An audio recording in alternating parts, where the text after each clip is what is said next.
यो पत्र हो एउटी 19 वर्षीय युवतीको होस् जसले आफ्नो भविष्यका लागि ठूलो सपना बोकेकी थिइन्। कालीकोटको राजकोट नगरपालिका 2 सिपखानाकी सिर्जना खड्का नेपाली सेनामा भर्ती भएर देशको सेवा गर्ने लक्ष्यका साथ दिनरात मेहनत गरिरहेकी थिइन्। उनले कक्षा 12को परीक्षा दिइसकेकी थिइन्, सेनाको भर्नाका लागि फारम भरिसकेकी थिइन् र प्रारम्भिक छनौटका चरणहरू पनि पार गरिसकेकी थिइन्। उनको विश्वास थियो एक दिन सेनाको पोसाक लगाएर आमा बुबाको सपना पूरा गर्नेछिन्। त्यसैबीच गाउँका रोपाई सुरु भयो। आमा बुबाले खेतमा धेरै काम थियो, छोरी भएर उनीहरूलाई सघाउनु पर्ने जिम्मेवारी उनले आफ्नो कर्तव्य ठानिन्। त्यसैले उनी सुर्खेतबाट घरतर्फ यात्रा गर्न निस्किन्। हिँड्नु अघि उनले बुबाले फोन गरेर भनिन्, बाबा म बेलुकीसम्म घर पुग्छु। कसैले पनि कल्पना गरेको थिएन कि यही वाक्य उनको परिवारले सुन्ने अन्तिम शब्द बन्नेछ। घर पुग्नु अघि नै दैलेखको सागे टाढा क्षेत्रमा यात्रा गरिरहेको बस कर्णाली नदीमा खस्यो। त्यो एकै दुर्घटनाले धेरै परिवारको खुसी खोज्यो। सिर्जनाको पनि देशको सेवा गर्ने सपना, परिवारको आशा र उज्जवल भविष्य त्यही दुर्घटनासँगै अधुरो रह्यो।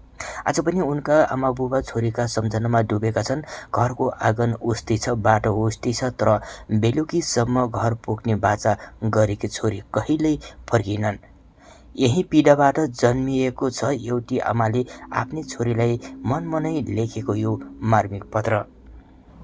प्रिय छोरी सिर्जना, आज तिमीलाई पत्र लेखिरहेको छु, तर थाहा छ यो पत्र पढेर आमा म आइसके भन्ने तिम्रो आवाज अब कहिल्यै सुन्न पाउने छैन।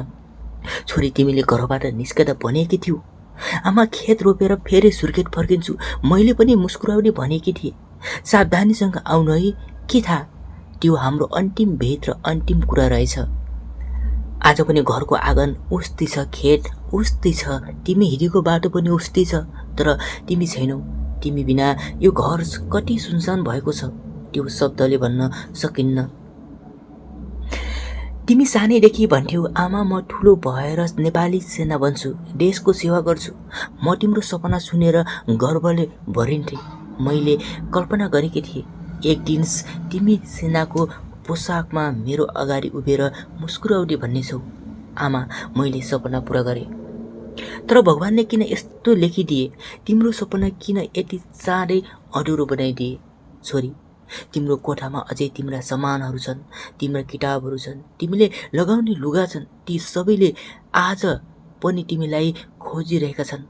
म त झन् हरेक बिहान ढोका हेर्छु, कति तिमी आमा भन्दै भित्र पस्यौ कि भनेर। तिम्रो बुबा बाहिर बलियो बनेर बस्नु खोज्नुहुन्छ, तर राति चुपचाप आँसु पोस्नुहुन्छ। तिम्रो बहिनीले तिम्रो फोटो अँगालेर धेरै बेर बस्छे। भाइले अझै सोध्छ, दिदी कहिले आउनुहुन्छ? त्यसको उत्तर पनि मसँग कुनै शब्द छैन। छोरी, तिमी जहाँ भए पनि शान्तिमा रहनु। तिम्रो माया, तिम्रो मेहनत र तिम्रो सपना हामी कहिल्यै बिर्सने छैनौँ। तिम्रो नाम हाम्रो हृदयमा सधैँ जीवित रहनेछ। यदि भगवानले अर्को जन्म दिनुहुन्छ भने फेरि मेरी कोखबाट जन्मिनु, फेरि मलाई आमा भनेर बोलाउनु। त्यो आवाज सुन्न म फेरि पनि जीवनभर पर्खिन तयार छु। आमा आज पनि तिमीलाई त्यत्तिकै माया गर्छे। समयले धेरै कुरा बदल्न सक्छ, तर आमाको माया कहिल्यै बदलिँदैन। जहाँ भए पनि खुसी रहनु मेरी छोरी।